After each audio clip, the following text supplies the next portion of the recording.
Saya bersumpah akan memenuhi kewajiban Presiden Republik Indonesia dengan sebaik-baiknya dan seadil-adilnya.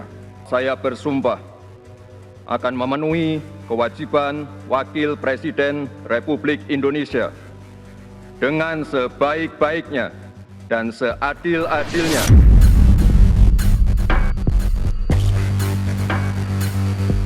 Selamat kepada Bapak Prabowo dan Mas Gibran yang sudah dilantik.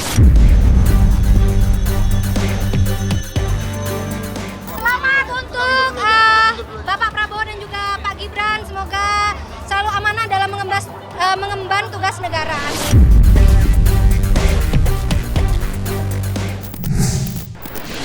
Demi Allah, saya bersumpah akan memenuhi kewajiban Presiden Republik Indonesia dengan sebaik-baiknya dan seadil-adilnya, memegang teguh Undang-Undang Dasar dan menjalankan segala undang-undang dan peraturannya dengan selurus-lurusnya, serta berbakti kepada nusa dan bangsa.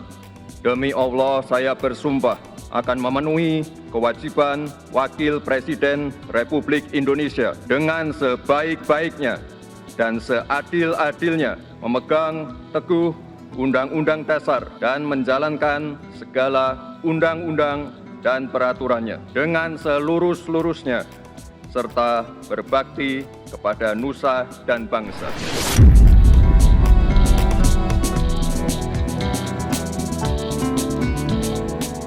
Minggu 20 Oktober 2024 kemarin menjadi salah satu hari bersejarah bagi Indonesia. Bagaimana tidak, di hari dan tanggal tersebut Indonesia resmi memiliki presiden dan wakil presiden baru.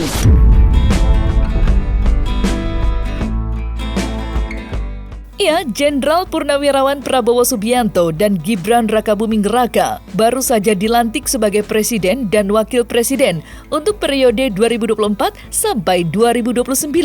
Sontak saja, lapisan masyarakat menyambut presiden baru dengan harapan dan impian baru. Lantas, apa tanggapan sejumlah warga dan selebritis atas dilantiknya Presiden Prabowo Subianto dan Wakil Presiden Gibran Rakabuming Raka? Seperti apa pula pesta rakyat yang digelar di sejumlah titik di ibu kota Jakarta?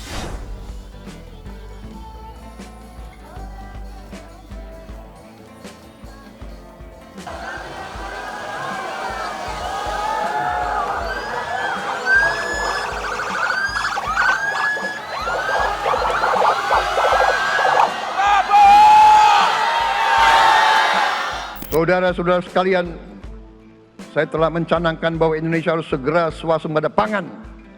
Dalam waktu yang sesingkat-singkatnya, kita tidak boleh tergantung sumber makanan dari luar. Dalam krisis, dalam keadaan genting, tidak ada yang akan mengizinkan barang-barang mereka untuk kita beli. Karena itu, tidak ada jalan lain. Dalam waktu yang sesingkat-singkatnya, kita harus mencapai ketahanan pangan. Kayaknya ini pelantikan termeriah kayaknya ya, karena banyak banget panggung dan disebar dari seluruh jalan, dari Sudirman ke hampir Monas ya kayaknya gitu. Terus menyaksikan acara Pak Prabowo menyambut, doa sampai selesai, sampai Pak Prabowo lewat, seneng banget. Selamat untuk Bapak Prabowo dan juga Pak Gibran, semoga selalu amanah dalam mengemban tugas negara. Amin. Terharu sekali ya Allah, terharu pokoknya, keren-keren. Para public figure di masyarakat dari beragam kompetensi juga gitu. Oh iya, seperti yang saya bilang, karena saya percaya setiap orang itu punya talentanya, setiap orang pastinya juga punya hati dan bisa ada tempat di mana dia bisa berkontribusi. Saya percaya bahwa Indonesia ini bukan hanya negara yang besar ya, tapi kan kita juga punya hati yang besar untuk merangkul siapapun juga yang ingin membantu, dan pastinya untuk mewujudkan mimpi yang besar ya dibutuhkan banyak orang juga untuk sama-sama merangkul. Semoga amanah, amin. Ya, semoga Indonesia makin maju. Semakin maju. Mantap. Amin, amin. Ya, semoga bisa membawa Indonesia semakin maju.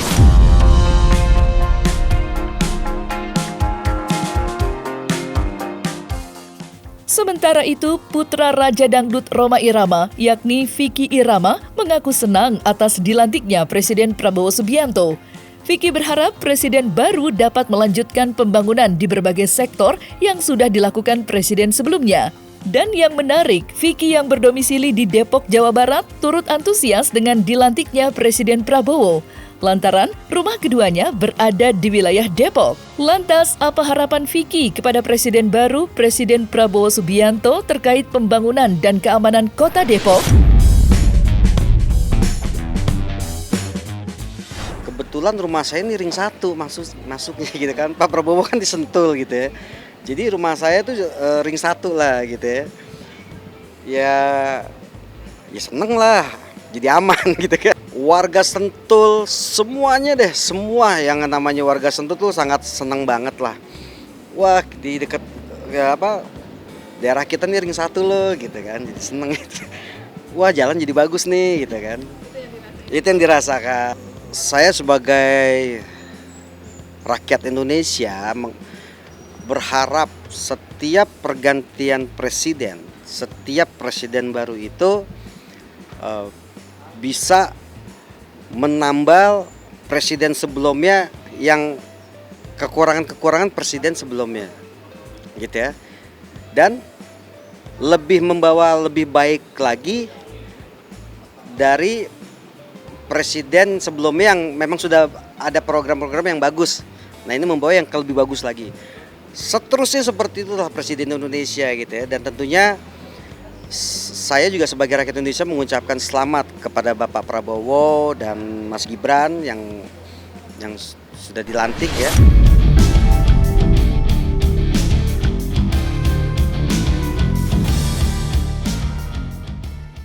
Setelah disumpah, Presiden Prabowo beserta wakilnya Gibran di hari yang sama mengumumkan nama-nama menteri dan wakil menteri yang akan dipimpinnya selama 5 tahun. Dan yang menarik, sejumlah selebriti turut didapuk sebagai wakil menteri di Kabinet Merah Putih. Mulai dari penyanyi Giring Ganesha hingga mantan atlet bulu tangkis Taufik Hidayat. Lantas, apa harapan warga dengan bergabungnya sederet selebriti di pemerintahan Prabowo Gibran untuk 5 tahun ke depan? Profesor Dr. Otto Hasibuan, SHMM, Wakil Menteri Koordinator Bidang Hukum, Hak Asasi Manusia, Imigrasi, dan Pemasyarakatan. Veronica Tan, SARS, Wakil Menteri Pemberdayaan Perempuan dan Perlindungan Anak. Giring Ganesha Jumarjo, SIKOM, Wakil Menteri Kebudayaan. Dunia seni karena beberapa public figure bener. Jadi untuk porsinya mereka ini udah bener nih, udah pas mereka dengan kapasitas mereka yang udah di bidang seni segala macam.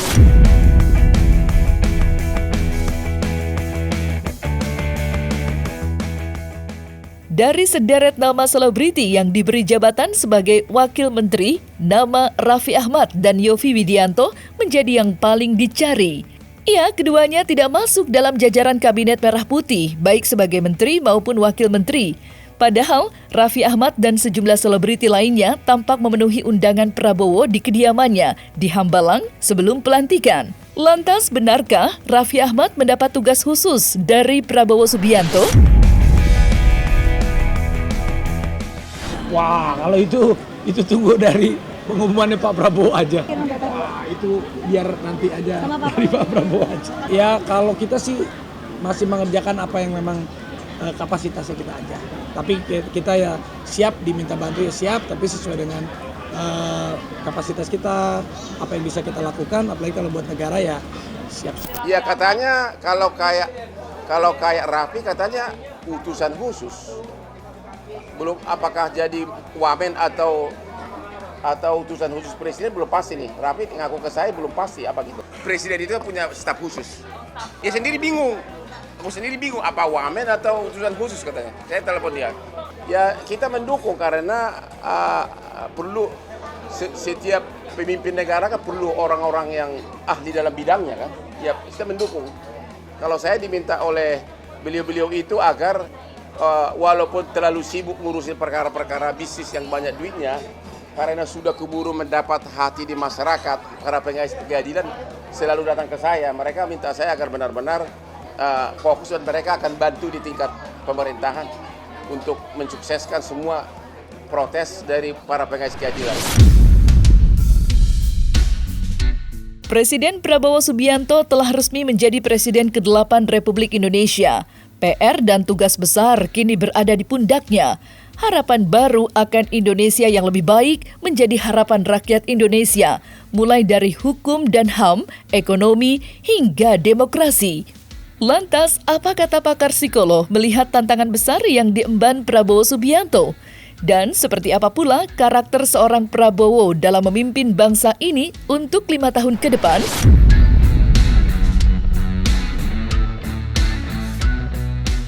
Jadi kalau kita lihat dari banyak segi, memang pada saat ini kita menilai bahwa Pak Prabowo itu orang yang ideal.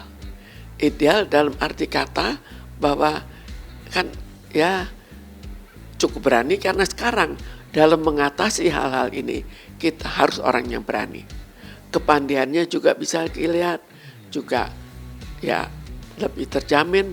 Lalu beliau kan sudah cukup sebetulnya untuk hidup tanpa apa-apa juga sudah terjamin. Jadi rasanya sepertinya ini sudah ideal, tapi kita tahu bahwa mungkin ada ya hal-hal negatif dari luar untuk menjatuhkan. Karena siapapun kalau sudah baik pun ada saja yang mau menjatuhkan. Tapi semoga Pak Prabowo tetap berhasil mengatasi.